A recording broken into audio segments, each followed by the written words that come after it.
Megastar Chiranjeevi సినీ ప్రస్థానంలో ఎన్నో అద్భుతమైన మైలురాళ్లు ఉన్నాయి. ఆయన కెరీర్లో నిలిచిపోయే చిత్రాలలో ఠాగూర్ ఒకటి.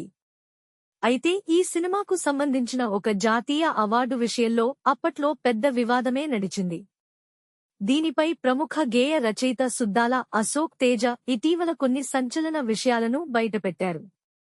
2003 సంవత్సరంలో వివి వినాయక్ దర్శకత్వంలో వచ్చిన ఈ సినిమా సమాజంలోని అవినీతిపై పోరాడే ఒక విప్లవాత్మక కథాంశంతో రూపొందింది.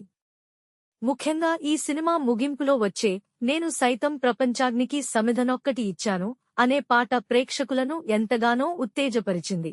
ఈ పాటను రాసినందుకు సుద్దాల అశోక్ తేజకు ఉత్తమ గేయ రచయితగా జాతీయ అవార్డు దక్కింది. అయితే ఈ అవార్డు రావడం ఇష్టం లేని కొందరు వ్యక్తులు అప్పట్లో పెద్ద కుట్ర పన్నారని సుద్దాల వెల్లడించారు.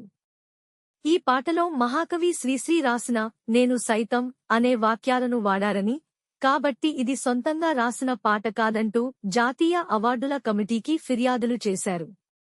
సుద్దాల అశోక్ తేజకు వచ్చిన అవార్డును వెనక్కి తీసుకోవాలని వారు ఒత్తిడి తెచ్చారు. నిజానికి అప్పటివరకు తాను చిరంజీవి గారికి ఒక్క పాట కూడా రాయలేదని, దాదాపు 9 ఏళ్ల సుదీర్ఘ నిరీక్షణ తర్వాత ఠాగూర్ సినిమాలో ఈ అవకాశం వచ్చిందని ఆయన గుర్తు చేసుకున్నారు. చిరంజీవి గారే స్వయంగా ఈ పాటలో శ్రీశ్రీ గారి ప్రసిద్ధ వాక్యాలు ఉండాలని కోరారట. ఆయన అభీష్టం మేరకే ఆ లైన్లను స్ఫూర్తిగా తీసుకుని మిగిలిన పాటను ఎంతో శక్తివంతమైన సాహిత్యంతో సుద్దాల పూర్తి చేశారు. మన దక్షిణాది చిత్ర పరిశ్రమకు చెందిన కొందరు వ్యక్తులే ఈ అవార్డును అడ్డుకోవాలని ప్రయత్నించడం తనను ఎంతో కలిచివేసిందని ఆయన ఆవేదన వ్యక్తం చేశారు. కేవలం మెగాస్టార్ సినిమాకు ఇంతటి గౌరవం దక్కకూడదనే కుట్రతోనే వారు అలా వ్యవహరించారని ఆయన అభిప్రాయపడ్డారు. అన్ని అడ్డంకులను దాటుకుని చివరికి న్యాయమే గెలిచింది.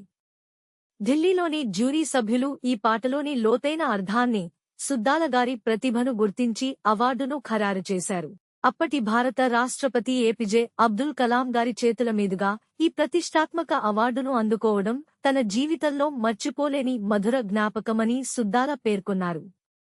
చిరంజీవి గారి సినిమాకు రాసిన మొదటి పాటకే జాతీయ అవార్డు రావడం, తొలి మ్యాచ్లోనే సెంచరీ సాధించినంత ఆనందాన్ని ఇచ్చిందని ఆయన గర్వంగా చెప్పుకొచ్చారు.